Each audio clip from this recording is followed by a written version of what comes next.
I need to do a sound check to see if you can hear me. This is the latest I've actually done any Facebook Live, but I'm awake. I'm awake. Okay. Of course, every time I start something like this, I wake somebody up, like the dogs.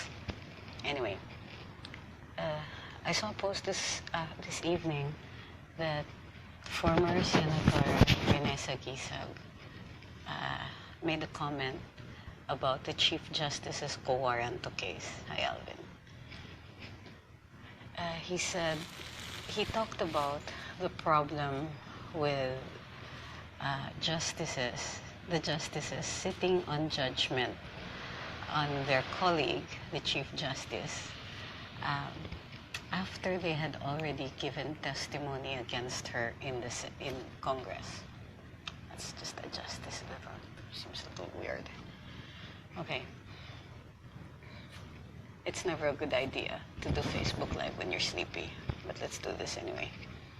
So what he was saying is that they shouldn't. That the justices, after going to Congress and explaining the problems they were having in the Supreme Court, never mind that they were asked, never mind that they were subpoenaed, for the former senator, whom incidentally I love dearly, for him, it's no longer possible to have a fair trial or for the Supreme Court justices to handle the case fairly, because they have already issued their opinions on the matter.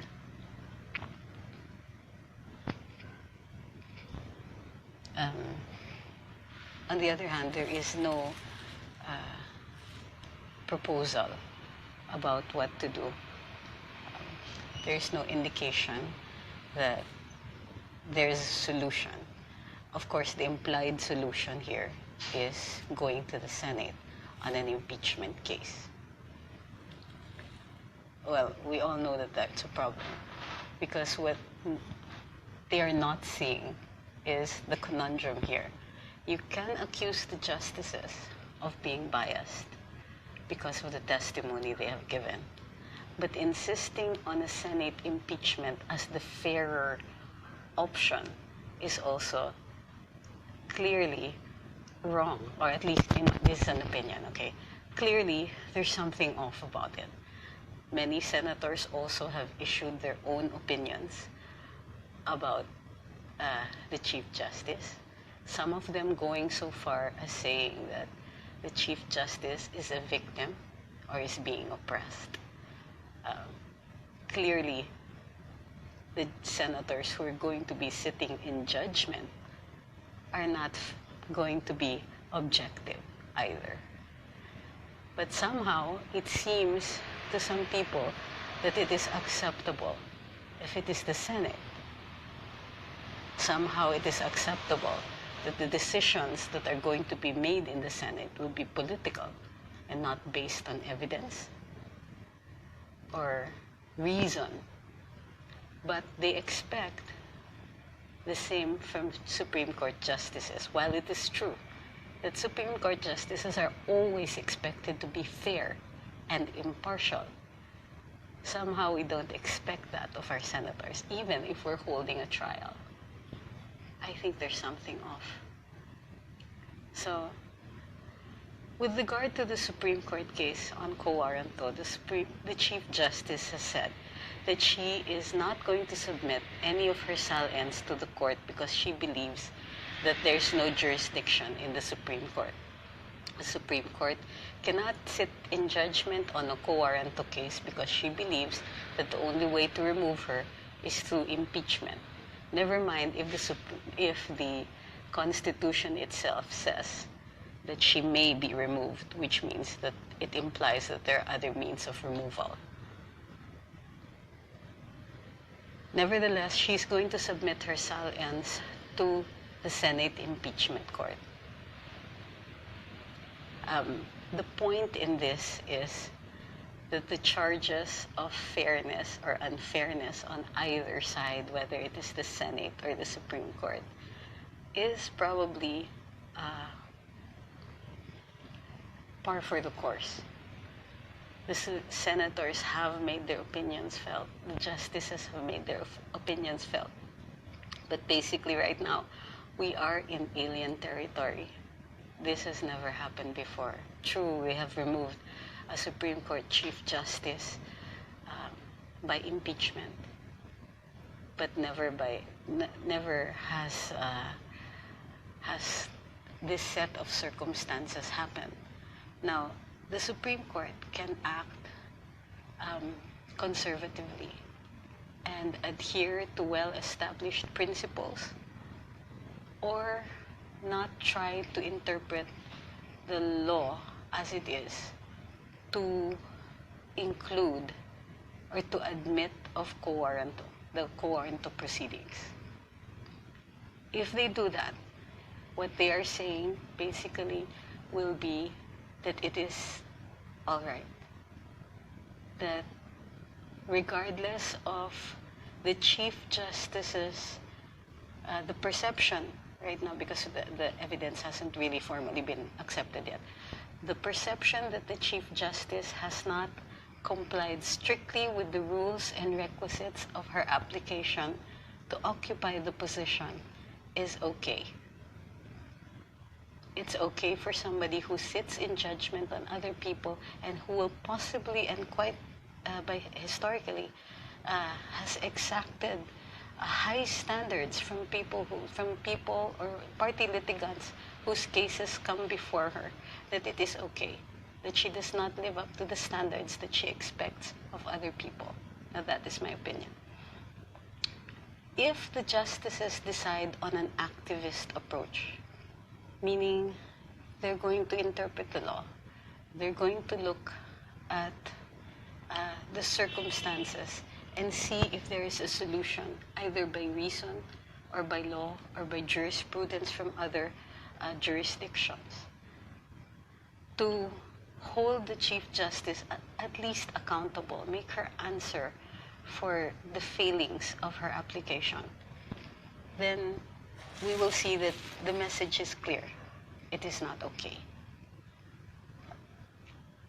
We do not expect the Senate's decisions either way to have this sort of repercussions.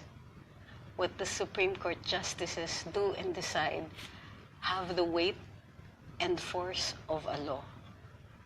Now, the Supreme Court justices can also say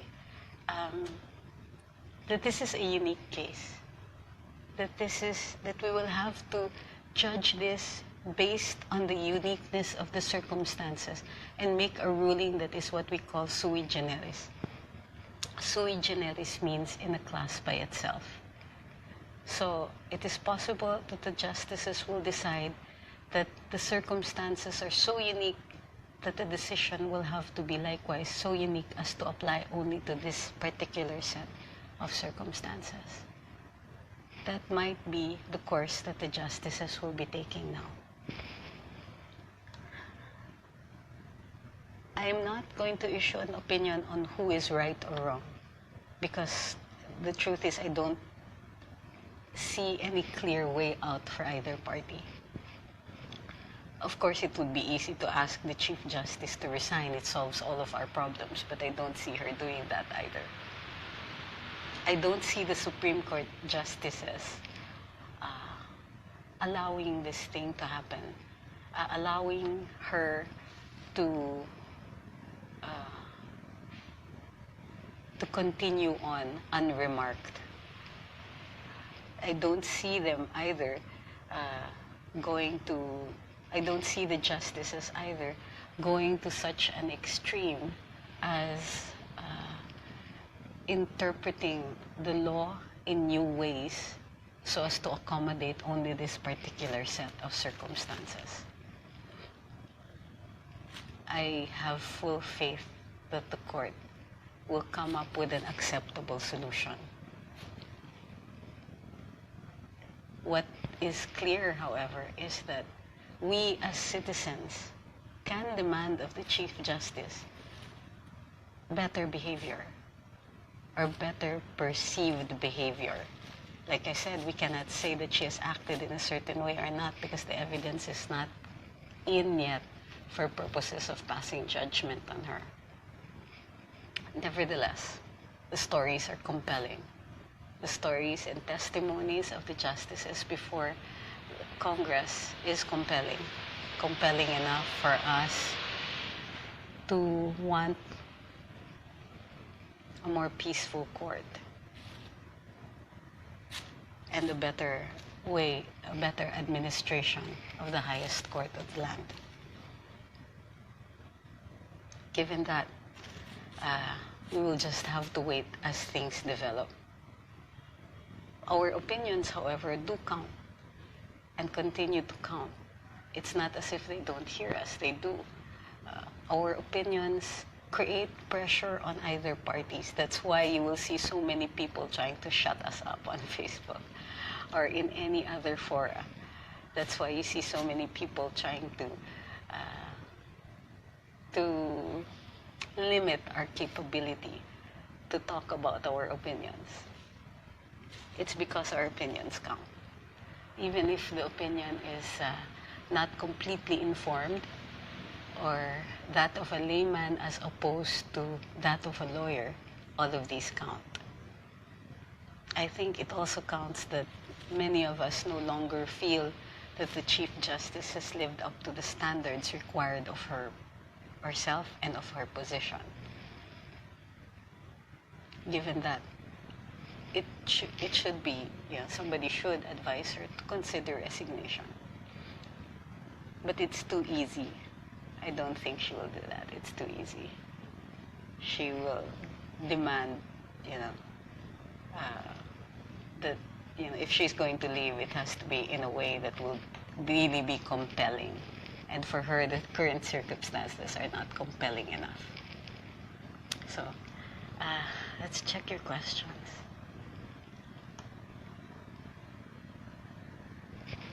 I can see the others. I have to check on the laptop. Audience, ni attorney today is the world. Sabi ni CG, importante ang discussion na to in Philippine society.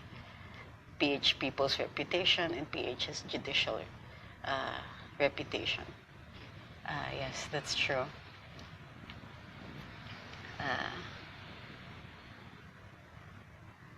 Deo Carus says it's a great time for law students to debate in their classrooms as this is unique as itself. Abangan ang susunod na kabanata. I agree. I see a lot of the discussions on Facebook, and some of them, no, I'm not crying. Who's asking if I'm crying? No, that's really how my eyes look. It's the light. So,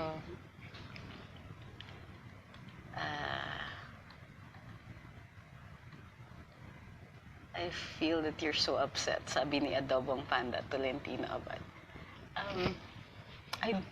My personal opinion is I don't want any of the members of the judiciary to benefit from any wrongdoing. And if she failed to file her salience, a matter that is expected of government officials, then she should not be allowed to get away with it or be rewarded for it. If she lied to the JBC, then I don't think that she should also be allowed to benefit from that. Same reasoning. And I don't think that she should be allowed to sit on judgment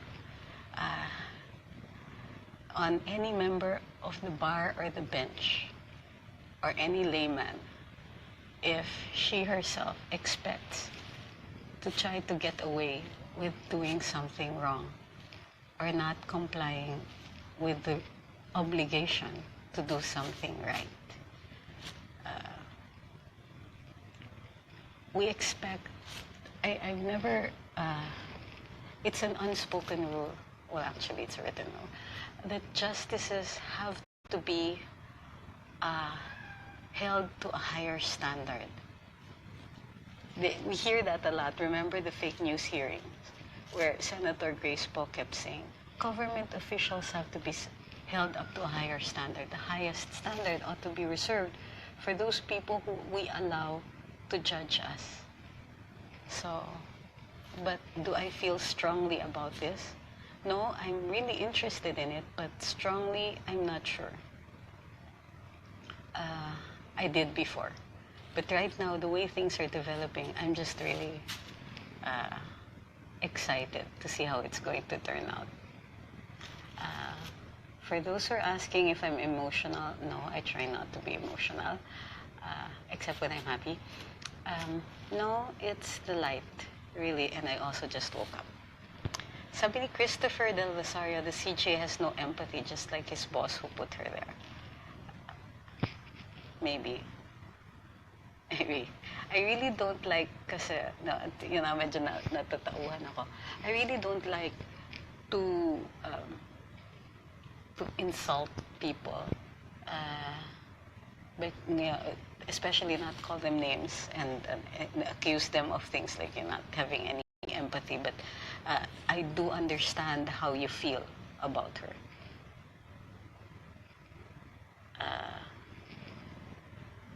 Then Bautista says, guys, I am not tired, I am not sick, and I'm feeling all right. I just woke up. So, then Bautista says, hi, if the presidential pardon is the highest form of amnesty, can't the president have the supreme power to remove her being the head of state? No, because there is no due process if the president unilaterally removes her as head of state. So, and the process of amnesty, there is also a process to amnesty and certain requisites for it. So, for instance, the presidential pardon is subject to, it can be, what do you call this? You can have conditions for it. It can be subject to, well, not just subject to certain conditions. But it doesn't work in the opposite way. For the president to deprive anybody of anything, life, liberty, or property, there has to be some kind of due process. And one of the requisites for due process is that there has to be a law or rules of procedure for it. So, and there's none. Why does Captain Indecent says, why does the IBP need to take a position? Isn't that like giving pressure in the Supreme Court already? The IBP traditionally takes the stand in favor of the judiciary. And this is because the IBP is directly supervised and administered also by the Supreme Court. In other words, the bar answers to the bench. The bar is what we call the lawyers, the group of lawyers, and the bench are the judges and justices. The bar, in this case, is subservient to the Supreme Court. And the Supreme Court can issue the disciplinary measures of lawyers. Other countries separate the bar and the bench so that the lawyers are not answerable to their Supreme Court on matters of discipline. The bar administers discipline to its own lawyers. In other words, lawyers will sit in judgment on other lawyers. So here, the IBP, as is tradition, would be taking the side of the Supreme Court and the Supreme Court Chief Justice, because it has always done that in all impeachment attempts on any Supreme Court justice. They did that with Hilario Davide. They did that with C.J. Corona. So it is not surprising that the IBP will take the side of Chief Justice Sereno. However, the principle is that the IBP normally takes the side of the Supreme Court and not of a particular justice. But, it is within the discretion of the IBP to decide to take sides and to be a party in the case. Okay. Vince Chonko says, but ayaw niya na lang mag-resign kung may ganyang issue sa kanya para di magulo. That's a tough one. I can't read her mind. But I suspect that for her, this is now also a matter of pride and a matter of saying that she is right about this. She does not want to admit of wrongdoing because nobody really wants to do that. Deo Carus says, don't expect emotions from justices, look for reasons. Ronald Bravo says, what was the stand of the IBP in Corona's impeachment, Rizal, and issues?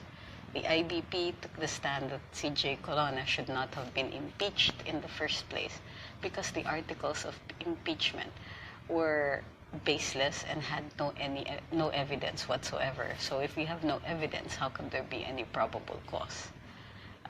The matter was brought to the Supreme Court, but the Supreme Court declined to take cognizance of the case.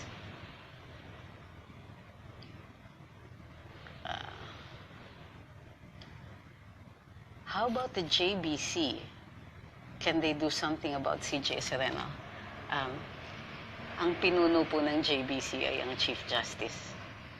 So, I don't think so. Also, ang trabaho lang kasi ng JBC ay nalilimita lang dun sa pagkikilatis ng mga kandidato para sa hudikatura at pagbibigay ng kanilang rekomendasyon sa Pangulo para dun sa appointments ng mga uupo bilang mga mahistrado o mga huwes. Anthony Sullivan says, Sereno brought down the Supreme Court to its lowest level. She's acting like a corrupt CEO of a corporation. Yeah. Ali Reyes says she's a good lawyer. Who is? CJ Sereno. That depends on your definition of what constitutes a good lawyer. She certainly is not a good trial lawyer because she never went to trial. She never litigated. So I don't know I don't know what you mean by it. Is it the CJ? Jeff Kensidel says, is it CJ is the alas of LP para ma-reverse ang mga decisions in favor of LP? Any opinion of that?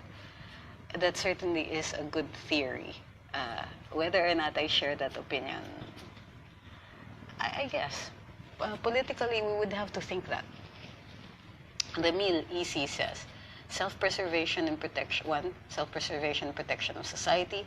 If co-warranto isn't illegal, which IBP needs to argue, then Supreme Court should be free to interpret the law. Actually, the Supreme Court is the only body that can interpret the law. And why was CJ Corona with the JBC during the time Sereno was being considered for AJ? This was prior to Corona impeachment and Carpio sat instead. You're right. I really don't know why CJ Corona did not sit in that JBC. Okay. I don't see any other questions. I'm not comfortable. Sabi ni Saragosa Cristina says na aabot ito sa Senado. Sorry, I don't trust them. The way she talked about it, like sa Senado ko na kayo sasagutin. Parang alam niya ang magiging resulta. You're right. You're right. She should not sound so confident about the results in the Senate. It does make her look too interested in a Senate impeachment hearing. Jeremy Huber says, why should the CJ be an exception? People who strive to be successful bleed to achieve their dreams. How can you respect someone like CJ? If she got her success by not fulfilling all the requirements needed for the job, there are more qualified justices to replace her. There's no question about being able to replace her. Yun na nga, this just has thorny legal issues. But I agree with you. The civil service, government employees who are found to have lied on their application forms or are subjected to are immediately dismissed from the service. There are cases, for example, of people who lie about having master's degrees, and when it is found out later on that this is not true, then the person who says that, no matter how long he has been in government service, will be removed without benefits. I think that if we're going to hold ordinary government employees to this standard, then we must hold to a higher standard the chief magistrate of the land.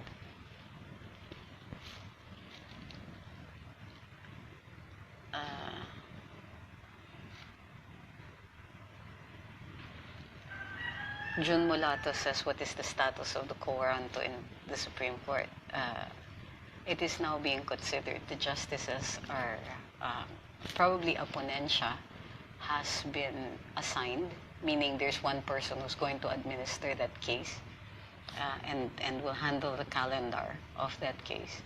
But right now, they have asked the party, the respondent, in this case, the Chief Justice, to say, to answer the complaint. And that's how it stands. The justices will now be considering that.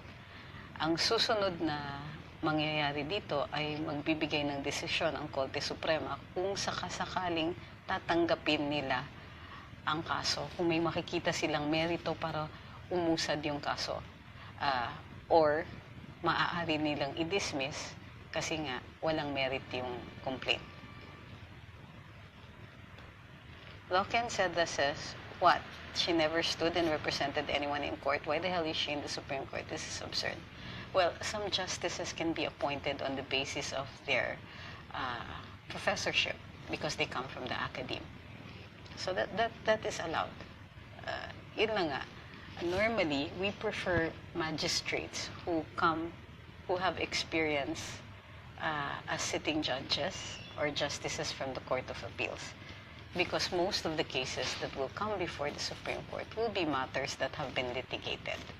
So it's, yes, it is a consideration, but not disallowed for her to sit as a justice even if she has no litigation experience.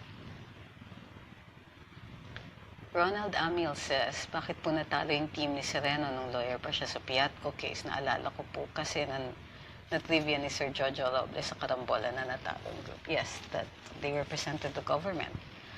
But remember that Justice Sereno was a researcher in that case and not the actual litigator.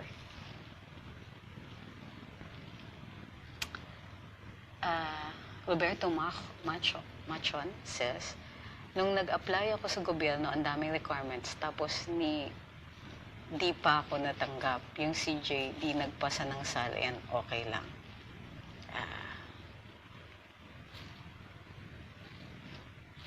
That's exactly how it's going to be read later on.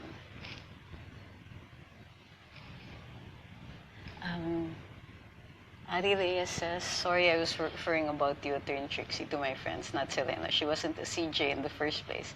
I always listen to Karambola in the morning. Okay, I'm sorry, I didn't assume that was me. I thought you were talking about the CJ. Paolo Vicente Villegas says, I don't agree on the IBP stance. They can argue that only impeachment can remove CJ, but quoranto is a different issue and a different ground. CJ Sereno didn't qualify in the first place.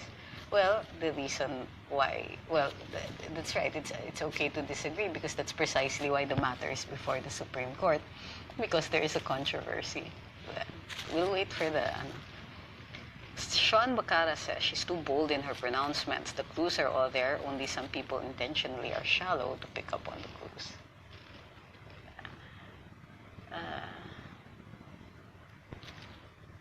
Christopher Del Rosario says, is it only the Senate through impeachment can remove justices, particularly the Chief Justice? If so, is quoranto extra-legal means? No.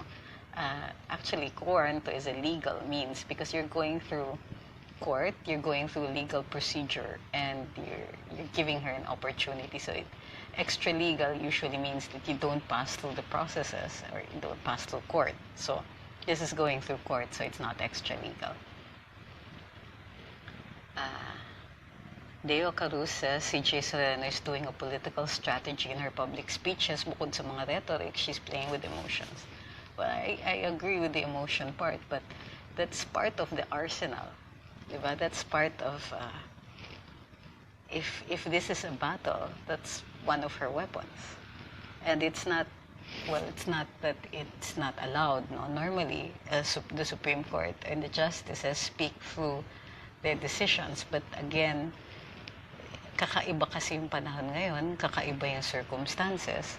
So, at hindi naman po illegal ang pagsasalita niya sa iba-ibang forum. Daniel Roa says, I have a friend who's a counselor. Sabi niya, if he does not file a counselor, if he does not file his SAL and they won't release his salary, why does she feel she's above the law? You know, sometimes when you're in very high positions, you forget that you're accountable. I hope that she remembers.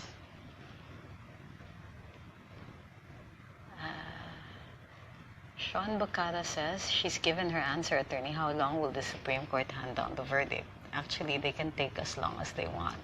It's the Supreme Court. Tony Panagaw says, Charius Bondok, bakit hindi na lang tanggalin ang program niya? Ituloy na lang ang kalambola hanggang Saturday. Guys, wag naman ganyan. Kawawa naman si Charius. Parang Rappler kasi ang host. Parang, well, I think that the radio station should be allowed to have as many different opinions as they can present. Lodge says, ba't di ka pa natutulog? Maaga pa karambola bukas. Actually, gising na ako. I fell asleep after working today. So, let's just recap what we talked about. The issue has been raised that the Supreme Court justices are not objective anymore kasi pumunta na po kasi sila sa Kongreso at nabigay ng testigo laban dun sa kay Chief Justice. At ang pagpunta nila at ang mga opinion nila ay maliwanag na hindi na daw objective, hindi na sila objective, therefore hindi na sila dapat maaaring magbigay ng judgment o resolution dun sa isang taong nireklamo na nila. Para nga naman sila na yung nagreklamo, sila pa yung magiging judge, tapos sila pa yung magpupugot ng ulo. On the other hand, ang nakakalimutan is, ang Senado din, hindi din objective ang ating mga senador. Marami sa kanila po, nagbigay na rin ng opinion at nagsasabi na, in fact, biktima si Chief Justice at oppressed siya, etc. At ang nakakaano din dito, nakakabahala to coin a phrase from the Vice President, is that it seems na it's acceptable kapag ang mga senador natin maliwanag na yung votes nila will not be determined based on evidence but based on political leaning, and it's okay. But dun sa Supreme Court, it's not okay. I agree. Totoo naman yung magkaiba yung bodies na yan, and the Senate is largely political in nature. Gayon pa man, walang iba kasing solusyon eh. Walang ibang maaaring mag-decide dito sa kaso ng Chief Justice. When it comes to quo warranto, you cannot bring a quo warranto case to the Senate. So, ang talagang magde-decide ay ang Korte Suprema pa rin. Ito yung, if the Supreme Court justices are indeed biased, who are we going to complain to? In fact, dun sa ibang nasa opinion na maaari pa rin ituloy ang quo warranto case, katulad ko, ang correction dyan, kung naniniwala ang mga tao na hindi dapat ito maaari at mali ang mga mahistrado sa pagtuloy doon sa kaso ng quo warranto, ang only recourse nila is to file an impeachment case, diba, against the justices. And that brings us back full circle.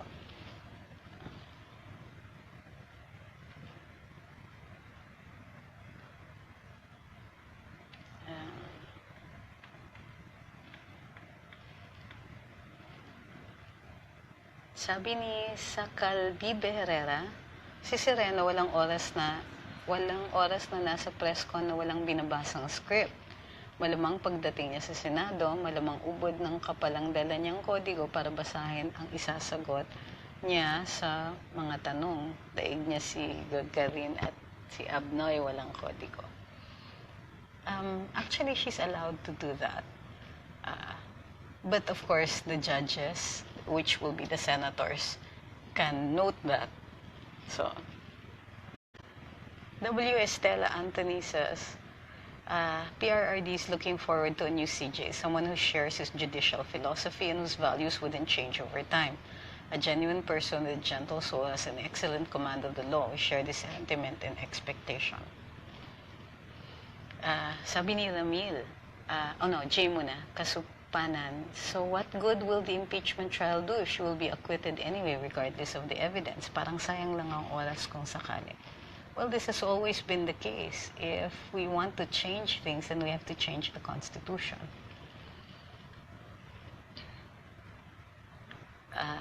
Ari Reyes says Sereno is doing publicity mileage. She's running for senator. Really?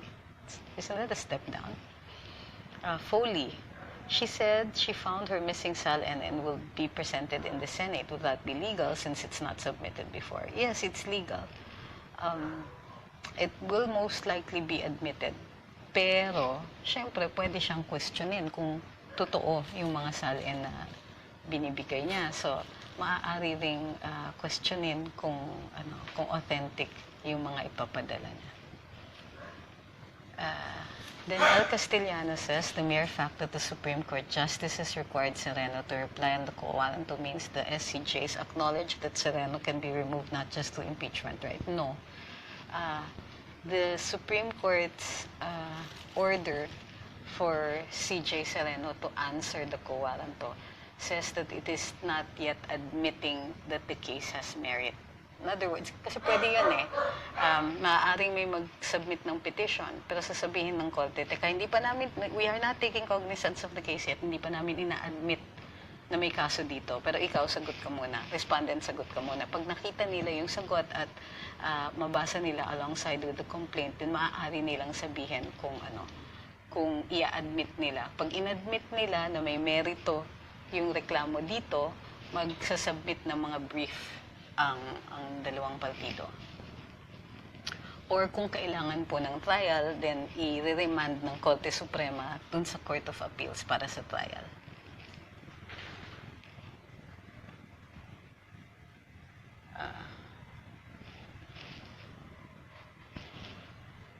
Ramil says, Supreme Court justices were summoned arguing against Supreme Court justices who testified. Basically, they should inhibit from trial. Can the Senate exclude senators who have already taken sides in the trial? Well, you can move for the exclusion of some of the senators, but who's going to decide? Senators also. And I don't think the senators would be willing to do that to their colleagues. Sabi ni Jepoy, di ko na kayo makita sa karambola araw-araw. I was only absent on Monday.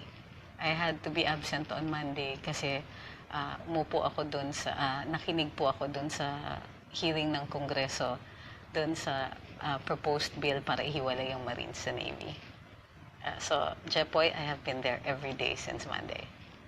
Since after Monday. Since Tuesday.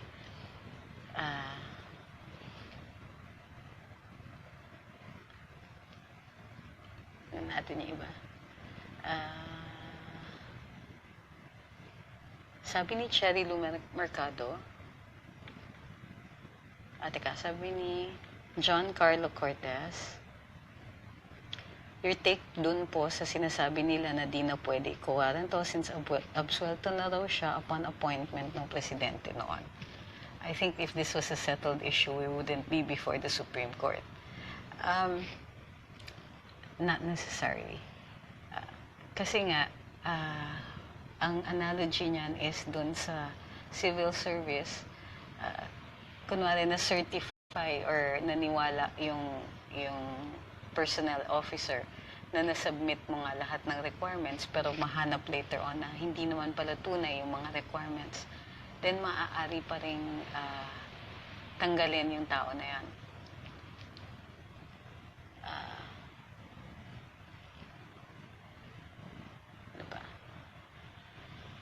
Anton, sabi ni Jeff Ken Seidel, what are the basis for the votes of senators? According to the evidence or political parties, any lawsuits can be filed to the senators if the votes seem biased. No, you can't. They're allowed to vote whatever way they deem. So, yeah, it's one of those things, no? So, sabi ni Mario Osawa, sabi ng mga yellow senators, pag na-approve daw ang quo warranto, is magkakaroon ng constitutional crisis dahil magiging president siya sa pag-oust ng impeachable officials. But di nila na-realize yung magiging epekto niyan pag hindi na-grant, hindi na magpapasa ng complete requirements. Yeah. Isabel de los Santos says, bakit wala yung picture mo sa billboard ng Karambola? Because when they put up the billboard, wala pa po ako sa Karambola. They're going to change that. Sabi ni Romeo Arlegui, Sereno didn't deserve an impeachment because it's just making her position to be acceptable. When in fact, she cheated the system, she deserves co-warrantor and instant dismissal because she deceived the qualifications to be CJ. Jeremy Huber says, you're right. The law applies to all, from a normal government employee to a chief justice. If you did not complete the requirements, you should not get a job. If Sereno has a well-oiled mechanism to refocus her case, we should make our displeasure heard. Can the public do something to be heard? Yes, you can use whatever forum you want. Rex Olarves says I should adjust the audio volume. You know, that's a really, really common complaint with me, so I guess I'm just going to have to get a new mic. I can't adjust it anymore. Volkswagen says, fair ba na si Sereno ay pwedeng walang salin? Si Corona na meron natanggal dahil may mali sa salin? Of course not. But I don't think this is the sole issue here. And like I said, the senators can disregard the evidence and simply vote based on party lines. At hindi po sila maka-question kasi discretion po nila yun.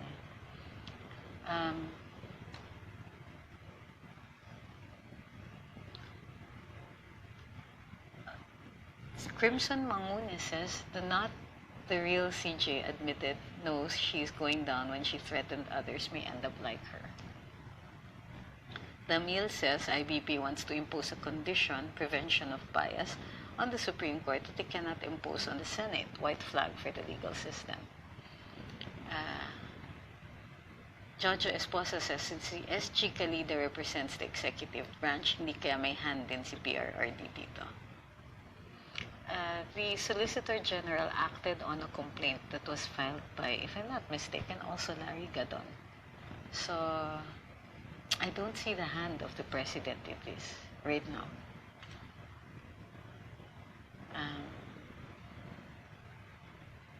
Chari says, Mers De Leon says, hypothetically po, kung mag-submit siya ng SALN now, would the co-warrant to be nullified? No, because she needed the requirements at the start. Also, those SALNs that she will be submitting now might be subjected to what we call examination by the Question Documents Division of the NBI. So it will depend really on the authenticity of the documents also. So,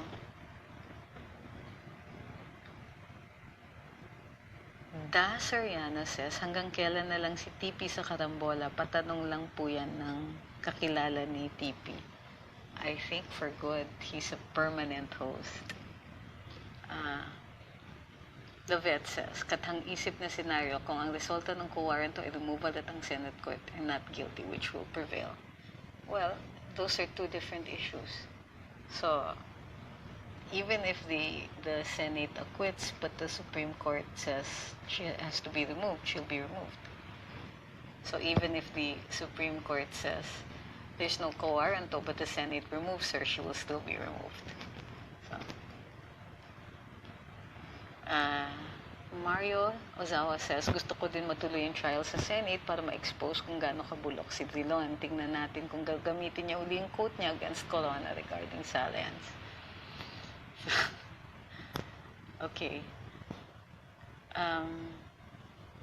May Charesh Larzano Balansag says, who will determine the new SALNs that will be submitted by CJ Sereno to be authentic, Supreme Court or Senators? Okay, those are two different things. The Chief Justice says that she's not submitting to the Supreme Court. So most likely the court will decide the co-warranto without her SALNs. The Senate will probably be deciding on whether or not they're authentic. So they will conduct the trial in accordance with that. They can submit it or refer it to the NBI's Question Documents Division for examination. Alvin Ray Galvan says, anong chance na impeach si Sereno sa Senado? I don't give chances kasi parang sugal yun eh. I can only say that if you base it on the evidence or based on the political leanings of the senators. CG says, baka mas dumami pa ang sala niya if she submits SAL-ins now. Sige lang. Yeah, because if she submits falsified ones, then that's going to be a problem. The mail says, submit SAL-in now. Will she also say she actually won the 1978 Quiz Bee because she can provide answers to the Senate? Christopher Del Rosario says, do the President need to bribe the Senate members to convict C.J. Sereno? FCJ Corona got convicted without evidence, while Sereno had many issues of power tripping at the Supreme Court. Yes, I understand that we're angry. We're angry at the reports of her behavior. We're angry that she does not appear to be objective. And we're angry that she is allowed to remain despite her behavior that is unacceptable to her colleagues. We're also angry that she's being held on charges that are similar to the charges that had CJ Corona removed. And this is because we have a sense of fairness. The problem is our sense of fairness and the rules that the court needs to proceed on and the law may not exactly be harmonious. So that's why we get angry sometimes at the results of certain hearings. Suffice it to say that the court will always decide in favor of the greater good. Sometimes they make mistakes, but the intention is to serve the greater good. Romy Arlegui says, how will you make and enforce the law when the judges break the foundation of honesty and equality? I understand, yes. Brian Santos says, maabsuelto man si Sereno sa Senate, pero ano pong mukhang ihaharap niya sa mga kasama niyang justices? Yes. The problem nga with CJ Sereno is that she may survive both the impeachment and the co-warranto, but she will go back to a hostile Supreme Court. Mogu Pupesigan says, off topic, please greet naman me and my husband. Okay, so happy 9th wedding anniversary on March 22 to Miss Mogu Pupesigan. Ay, si Colonel Pesigan ba yung husband niya na Marines? Miss Mo, if this is Colonel Pesigan, please say hi to him for me. And happy 9th wedding anniversary. But if not, then happy anniversary anyway. Maria Angela Kahanding says, pero hindi po ba disadvantage kay Sereno on the voting and ang fact na malapit ng 2019 elections? Agree, that's another side to the issue, that the senators might be considering the coming elections as a possible deterrent to simply just dismissing the case against the CJ. Sabi ni Adrian Mangawang,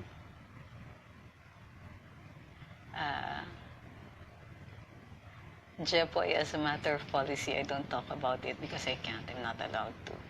Adrian Mangawang says, will the impeachment be a good way to show public why Sereno should be removed in the first place? Yes, it would, but so would the co-warranto. So, pareho lang eh. Foley says, well, hindi lang naman si Drilon lahat ng mga senators except BBM, Miriam Santiago, and Joker Arroyo.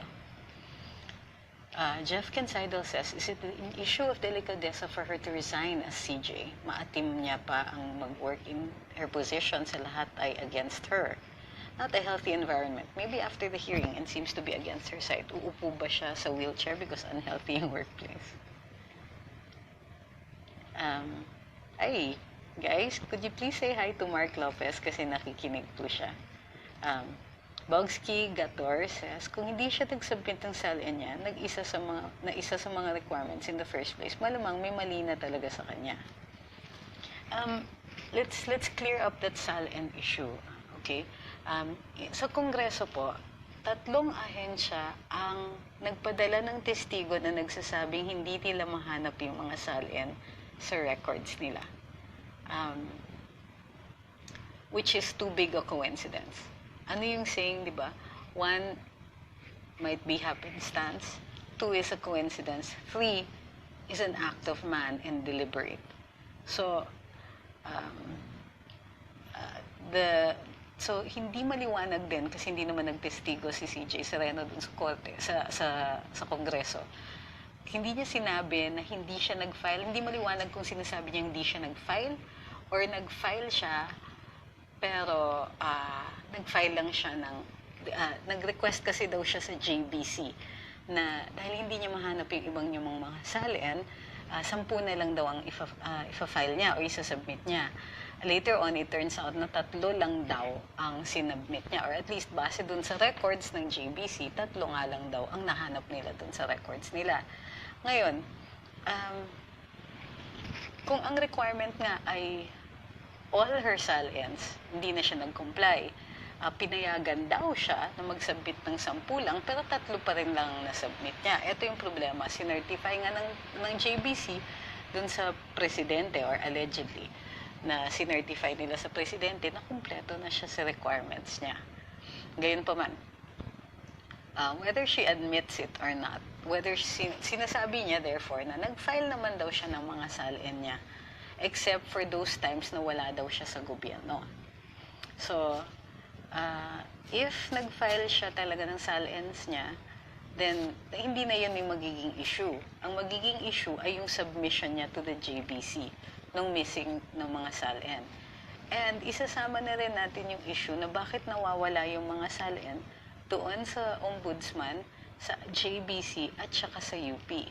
Usually, when something like that happens, you understand that that person is trying to hide something. And usually, when you're trying to hide something that involves money, it is money that you're trying to hide. This is merely reasoning. This is not based on evidence. But that is what we would normally think.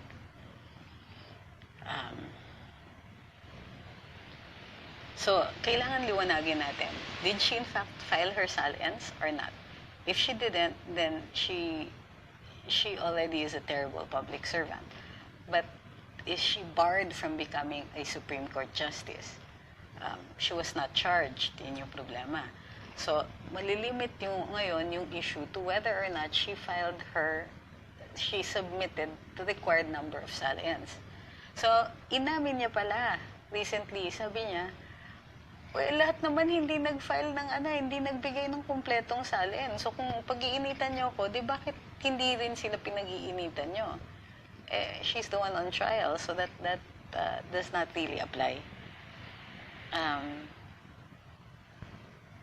Sabi ni E.J. Fernandez Lubid, whether or not C.J. Sereno should be impeached, I'm hoping the iconic words, the no votes have it, wouldn't have to be said. Agree. Judy Yamaguchi says, Attorney Trix, did you get mad? Napaka-calm yung magsalita lagi. That's why I follow you. Yes, I do. I get mad. A lot. Sabi ni Romeo Arlegui, dito po sa Australia, pag ganyang kakapalang mukha kayo naman, nang may sala, naku po, mabagsakan ka ng sobrang kahihiyan at matitira ka ng well-oiled infrastructure. Yes, yung mismong media, hindi lang tira babanatan ka left, right, up, and down. Okay. Brian Santos says, regards naman po bukas kay Boss Conrad sa Karambola. Idol ko pa rin lahat doon that he's my favorite. Okay. So, you'll have to remind me dun sa comments sa Facebook Live. Anong sabi ni Lovet Obrero Cabrera? Possibly kaya na ang paglitaw uli ni Napoles ay one of the reserve weapons para ang mga senador na may killing kay Sereno will toe the line. That's an interesting theory. I didn't see that coming. But, that's a good thing to bring up. It's something to consider, di ba?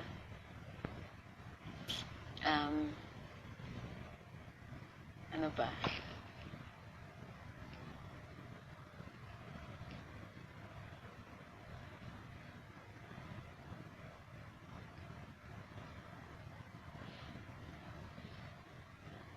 Lilibeth Abaya says, is there anything on CJ's case that would work in her favor? Anything at all that she seems confident at? What case? In the co-waranto or in the Senate? In the Senate, she appears to be confident because she thinks she has the votes. I don't think it's really just about the evidence in her case. Romeo Arlegui says, bakit si Corona binagsakan ng langit at lupa? Medyo kulang lang ang salin. Ito talaga wala eh. Remember that CJ Corona was a political operation. And maliwanag na si CJ Sereno hindi. While Palace, W. Estela Anthony says, while Palace staff and cabinet appointments are crucial to decision-making, they are temporary. Judicial appointments are for life. Well, no, until you're 75. 70, sorry. They're temporary. But how about if they evolve into a different kind of judge, in this case justice, than expected? Analyzing based on instinctive feel for the pulse of locals, CJ leaving office will be the greatest gift to the Filipino people. Well said. Wilson Cabiles says, sabi ni Senator Soto, di daw priority ang impeachment ni Sereno sa Senado. Pwede ba nilang binbin yun? Hindi. Actually, they have to act on it. And pwede din bang hindi agad aksyonan ng Supreme Court ang co-waranto? Inaksyonan na po nila. Baka po kasi di rin aksyonan hanggang matapos na lang yung term niya. Actually, matatapos yung term ni CJ Sereno matagal pa. Mga 15 years pa. Saramil says, hala, sumbongera pa. If you're caught jaywalking, pointing at the people in front of you doesn't make you innocent. Ashbel Kaela de Laza says, how are you when you're mad, attorney? I talk faster. Alvin Ray Mendoza Montaña says, any impeachment only brings the Senate into the bad light, thus bringing the country down. This process shows how good or bad our justice system. An impeachment is not exactly part of the justice system. Senators are not going to vote by the merits but by political leaning. They did that in the case of CJ Corona. Pia Bear EMB says she compared herself to justices who came from private practice like Justice Abad and Justice Carpio. Lilibeth Abaya says, if you happen to be CJs and confident of your case, what do you think you'll have that would stick? Evidence-wise, hindi ko pa po nakikita. Sabi ni J.R. Villayhualo the 7th, baka naman inaayos pa ni Sereno ang mga tagong yaman ni Sereno, kaya natatagalan din. Eugene Pineda Fernandez says, JBC, damay-damay na sa LN. Wala nag-file or comply sa requirements. So actually, tama yun dun sa mga taong nagsasabing, baka dapat yung JBC na yung tignan natin. Sabi ni Elmer Gadiano Rites, ang SALN ba, saan po ba final ipapasaya ang JBC, OMB, so BIR? Kasi di ako masyadong tiwala sa dala na yan. Sabi yung sa BIR ang final para sa ebidensya. Hindi po sa BIR pinafile ang SALN. Doon sa ahensya kung saan ka namasukan, at saka sa OMB, sa Ombudsman. Nag-submit siya sa JBC kasi requirement yon. So, dun po, hindi po sa BIR. Ang filing sa BIR po ay tax returns. Sabi ni Brian Santos, may problema talaga dyan, ma'am. Yung mismong nag-appoint kay CJ, kung ano man ang dahilan niya sa pag-appoint niya doon, yun ang walang nakakaalam. But I'm sure it's not good. Ashbel says, Sereno seems so calm and not a single sign of remorse. She has to appear calm. Remember, it's also partly a show, di ba? She has to look confident. She has to look like she's confident of her case. She's making the rounds. She's telling people that she's innocent, that she's a victim. She cannot look like she's scared, because if she's scared, that would be an admission that there's something wrong.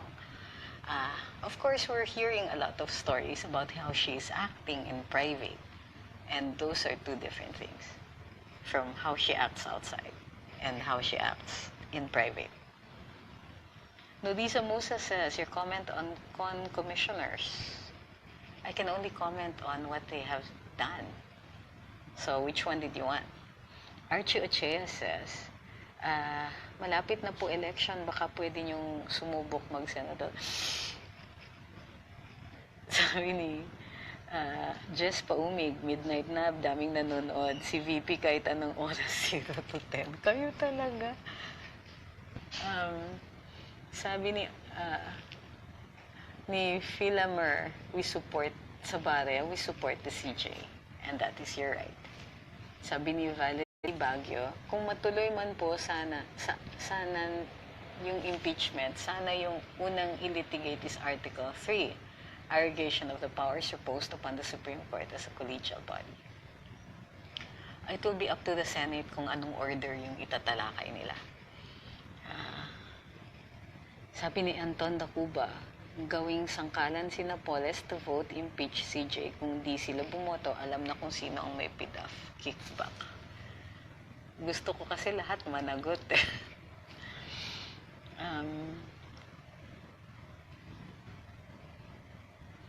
Sabi ni Jose Jovic Suniga, reaction lang sa Alvarez and Senator re-electionist. Ano po yun? What about that? Andyan po si Benji Contreras. Hi, sir. Sabi ni Neil, gising na si Harry. Oo, actually, nagising siya. Normally, nandyan lang siya sa labas. Sabi ni... Nasaan ba si Harry? Baka hindi si Harry yun.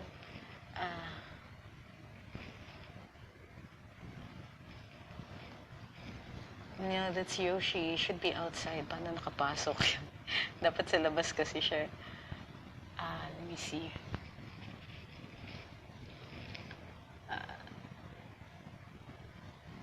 Sabi ni Rhea Fernandez, run for senator and replace po. Kayo naman. I mean, I don't like the decisions that Senator Grace Poe has been making and the statements that she's been making. Pero yung personally, I think that I would rather leave it to the voters to decide whether or not she should be back in the Senate.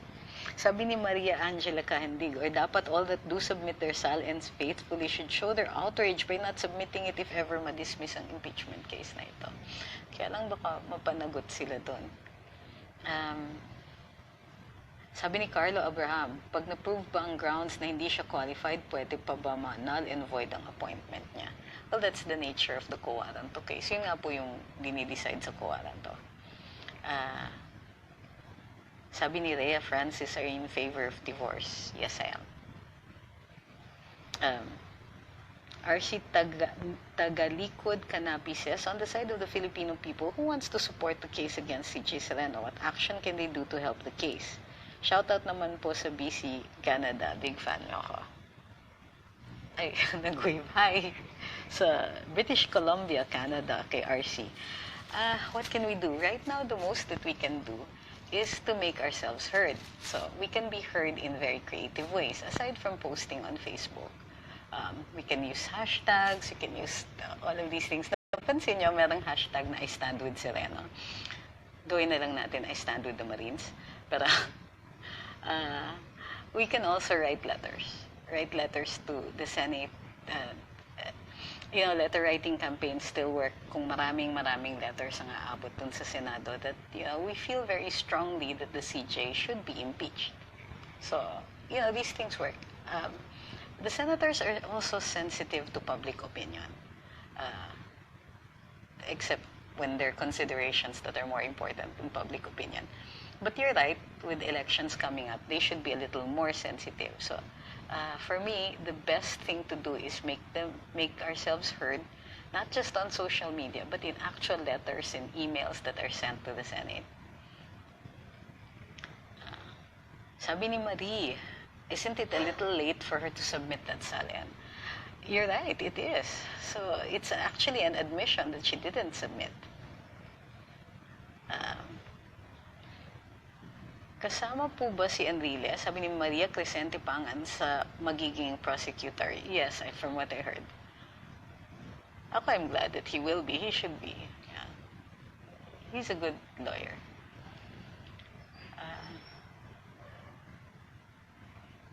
Sabi ni Loken said this, what will make you run for the Senate?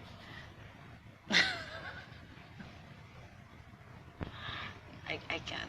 I really don't. God, so you know how bad that's going to be. It's going to be terrible. Okay, last two questions or comments.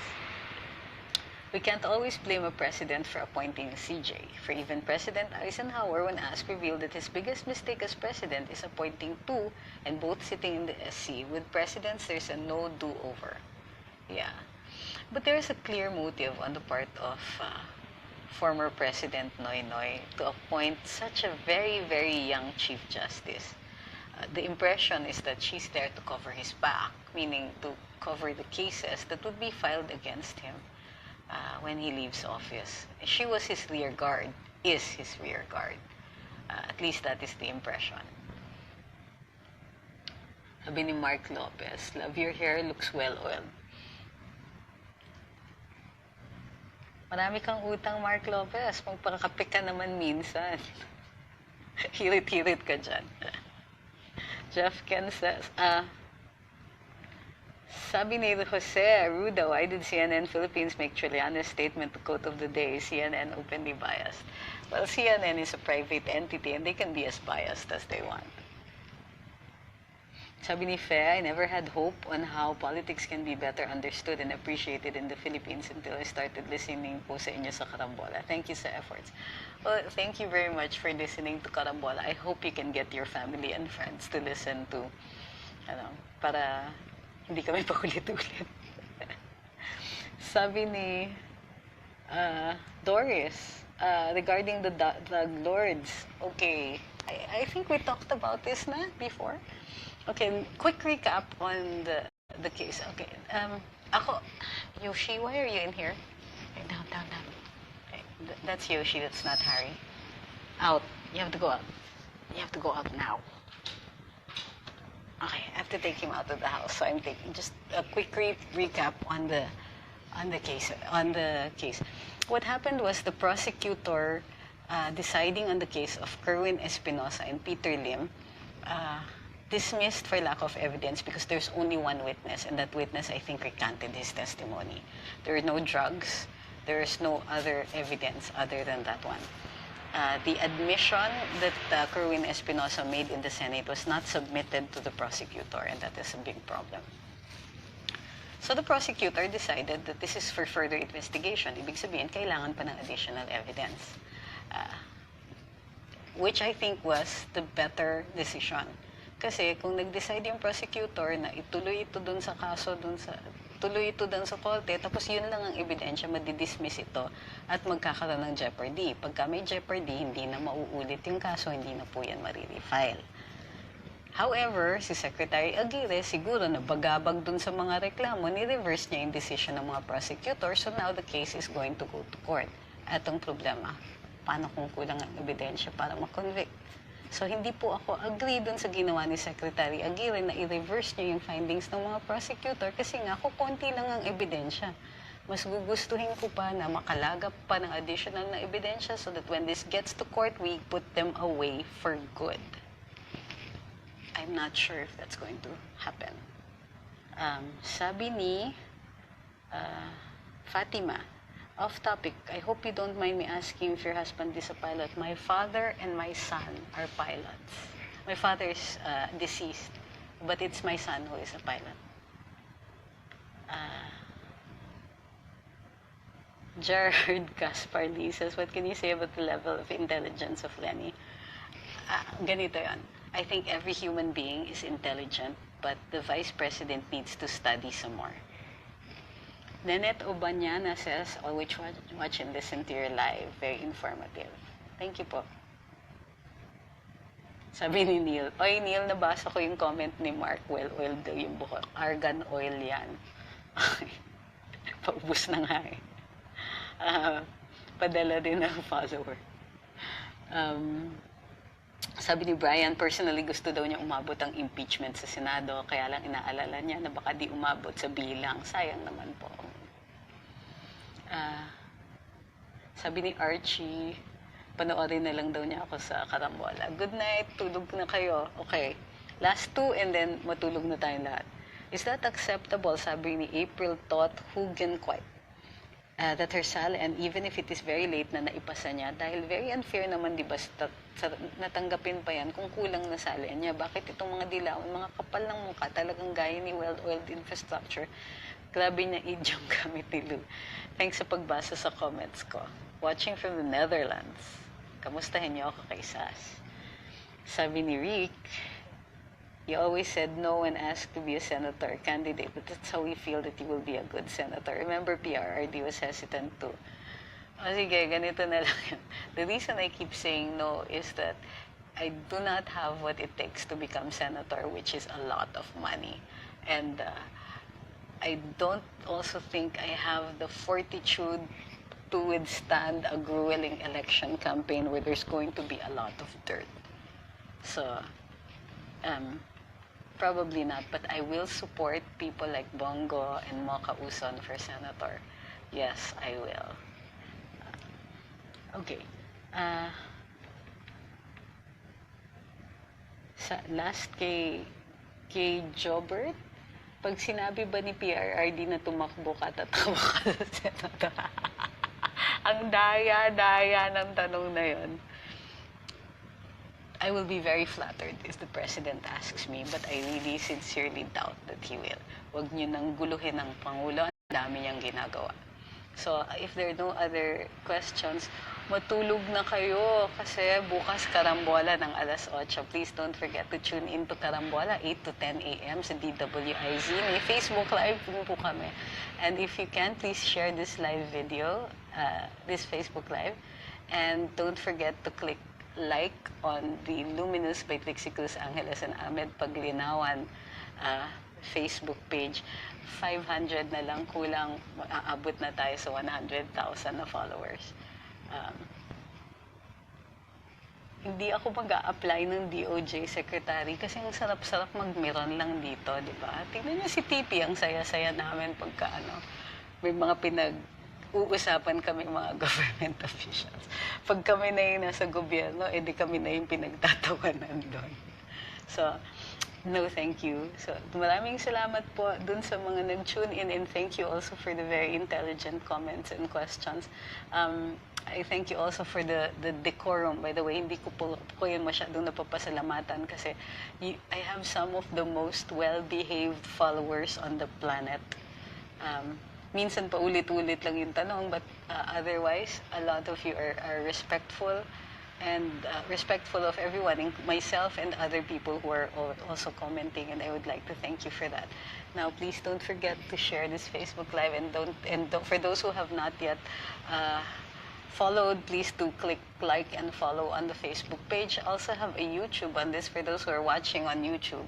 The YouTube channel, if I'm not mistaken, is Trixie Cruz-Angeles. We upload all of the live videos there.